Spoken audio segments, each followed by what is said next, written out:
Botox treatment ചെയ്തപ്പോഴും ഇപ്പോൾ ഈ ആൻറ്റി ഫ്രിസ് ട്രീറ്റ്മെൻറ്റ് ചെയ്തപ്പോഴും എനിക്കുണ്ടായൊരു പ്രശ്നം എന്ന് പറഞ്ഞിട്ടുണ്ടെങ്കിൽ തല ഞാൻ എന്ത് ചെയ്താൽ അനക്കൂലായിരുന്നു. അതായത് ആദ്യത്തെ ഒരു 3 ദിവസം അവർ തലമുടി കെട്ടരുതെന്നൊക്കെ പറയുമല്ലോ. അപ്പോൾ എൻ്റെ വിചാരം എന്താണെന്ന് വെച്ചിട്ടുണ്ടെങ്കിൽ തലപ്പാട് അനക്കാൻ പാടില്ല, അല്ലെങ്കിൽ മുടിമ തൊടാൻ പാടില്ല, തൊട്ട് കഴിഞ്ഞാൽ മുടിക്ക് എന്തെങ്കിലും പറ്റുമോ, ട്രീറ്റ്മെൻറ്റ് ചെയ്തത് വെറുതെ ആയി പോവോ എന്നൊക്കെ ഉള്ള ഒരു ചിന്തകൾ വെറുതെ ഒരു കാര്യമില്ലാണ്ട് ഇങ്ങനെ ഓവർ തിങ്ക് ചെയ്യും കേട്ടോ.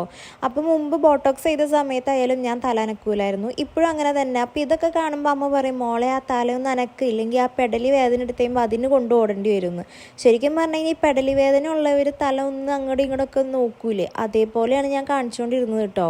സത്യം പറഞ്ഞു കഴിഞ്ഞാൽ അതിൻ്റെ ഒന്നും ആവശ്യമില്ല. കാരണം 2ാമത്തെ ദിവസമായപ്പോഴത്തേക്കും ശരിക്കും എനിക്ക് പെടലി വേദന എടുത്ത് തുടങ്ങിയോ എന്നൊരു സംശയം ഉണ്ടായിരുന്നു. അപ്പം ഞാൻ നോർമലായിട്ട് തല അനക്കാനൊക്കെ തുടങ്ങി കേട്ടോ.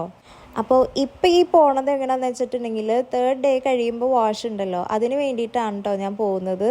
അപ്പോൾ ചാച്ചൻ എന്നെ അവിടെ ഡ്രോപ്പ് ചെയ്തിട്ട് കഴിയുമ്പോൾ വിളിച്ചാൽ മതി എന്നാണ് കേട്ടോ പറഞ്ഞിട്ടുണ്ടായിരുന്നത്. ഈ ഒരു ഹെയർ വാഷും കൂടി കഴിഞ്ഞപ്പോഴാണ് എനിക്കൊരു സംതൃപ്തി വന്നത് കേട്ടോ. കഴിഞ്ഞ വീഡിയോയിൽ ഞാൻ പറഞ്ഞ പോലെ തന്നെ നമുക്ക് കോൺഫിഡൻസ് തരുന്ന ഒരു കാര്യത്തിലും കോംപ്രമൈസ് ചെയ്യാതിരിക്കുന്നതാണ് നല്ലത്. പിന്നെ ആവട്ടെ എന്നൊക്കെ വെച്ചുകൊണ്ടിരുന്ന് കഴിഞ്ഞാൽ പിന്നെ ഒന്നും നടക്കാൻ പോണില്ല. സ്പോട്ടിൽ എന്തെങ്കിലും നടന്നു കഴിഞ്ഞാലേ നടന്നു എന്ന് പറയാൻ പറ്റുള്ളൂ.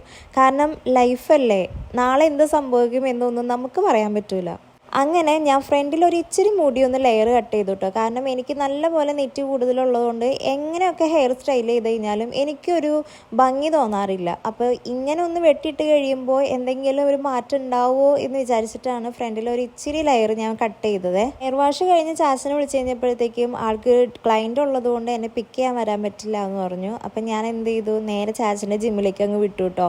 പിന്നെ അവിടെ കട്ട പോസ്റ്റായിരുന്നേ. അങ്ങനെ ചാച്ചൻ്റെ വർക്കൗട്ടും ക്ലയൻറ്റിൻ്റെ വർക്കൗട്ടും എല്ലാം കഴിഞ്ഞപ്പോഴത്തേക്കും നല്ലോണം ടൈമായിട്ടോ. അത് കഴിഞ്ഞപ്പോൾ ഉണ്ടടാ ലാസ്റ്റ്, നീ എന്നാൽ ടാക്സിക്ക് പോയിക്കോന്നും പറഞ്ഞിട്ടൊരു ടാക്സിയും വിളിച്ച് തന്ന് എന്നെ അതിൽ കയറ്റി വിട്ടു. ഈ പരിപാടി അങ്ങ് നേരത്തെ ചെയ്താൽ മതിയായിരുന്നു. ഇതിലാണെങ്കിൽ അമ്മേനെ വിളിച്ചിട്ട് പിള്ളേരുടെ അവസ്ഥ എന്താണെന്ന് ചോദിച്ചപ്പോൾ അമ്മ പറയാം, പിള്ളേർക്ക് ഒരു കുഴപ്പമില്ല, അവർ നല്ല രീതിയിൽ കളിച്ചുകൊണ്ടിരിക്കുന്നുണ്ടെന്ന്. അപ്പം ഞാൻ വിചാരിച്ചു എന്നാൽ പിന്നെ വീട്ടിലേക്ക് ഓടിച്ചെന്നിട്ടും വലിയ കാര്യമൊന്നും ഇല്ലല്ലോ എന്ന്. അങ്ങനെ ടാസ്കിക്ക് ഞാൻ എൻ്റെ വീട്ടിലെത്തി. അടുത്ത വിശേഷം അപ്പോൾ നമുക്ക് അടുത്ത വീഡിയോയിൽ കാണാം.